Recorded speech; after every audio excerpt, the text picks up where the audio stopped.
دا د کابل نوی ښار چې دا مهال د افغانستان پلازمینه بلل کیږي او همدارنګه دا د افغانستان تر ټولو لوی ترین ښار هم ګڼل کیږي. د افغانستان په ختیځ کې د هندوکش د غرونو ترمنځ په یوه تنګه دره کې کابل موقعیت لري او همدارنګه دا د سمندر له سطحې څخه 1990 متره لوړوالی لري. له همدې امله د نړۍ له تر ټولو لوړو پلازمینو څخه هم ګڼل کیږي. د دې مکمل مساحت 1013 کیلومتر مربع دی. کابل ښار د خپلو بازارونو د لرلو له امله خورا مشهور دی. د کابل سیند د ښار له منځه تیریږي او ښار په دوو برخو باندې ویشي. د کابل نفوس ډیر زیات دی چې له همدې امله دا ښار د نړۍ له شاوخوا 15 تر ټولو لویو ښارونو څخه ګڼل کیږي. نن ورځ کابل د افغانستان تر ټولو مهم سیاسي او اقتصادي مرکز بلل کیږي. د کابل د تاریخ په اړه ویل کیږي چې دا ښار له 3500 کلونو څخه هم زیات تاریخ لري او یادونه یې په ګڼو پخوانیو کتابونو او تاریخي سرچینو کې شوې ده. کابل د اسیا په یو مهم څلورلاري کې موقعیت لري او له پخوا راهیسې یو مهم سوداګریز مرکز پاتې شوی دی او د تیمورشاه دراني د واکمنۍ پر مهال کابل د افغانستان پلازمینه وبلل شوه. وروسته په 1996 کال کې طالبانو پر کابل ولکه ټینګه کړه خو بیا ښار د هغوی له لاس څخه ووت او په 2001 کال کې د انګریزانو لاس ته ولوېد. خو خوشبختانه په 2021 کال کې طالبانو بیا خپل واک ترلاسه کړ. که د کابل د نفوسو خبره وکړو نو دا ښار 15 میلیونه نفوس لري او د دغو خلکو څخه شاوخوا 98 سلنه اوسیدونکي مسلمانان دي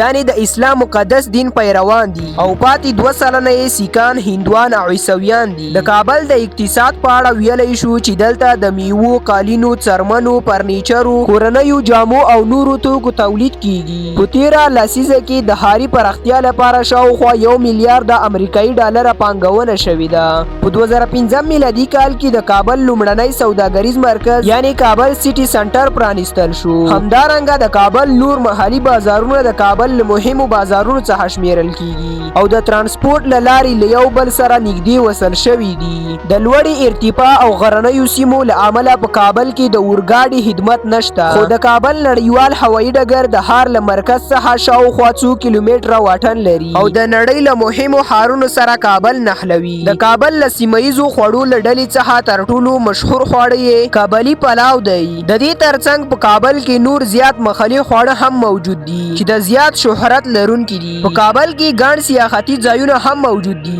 ځینې ولسوالۍ د تفریحي فعالیتونو لپاره ډېرې مناسبې دي او د غرونو ترمنځ ښکلې منظرې لري چې د هغوی څخه یو هم کارغا جهیل دی.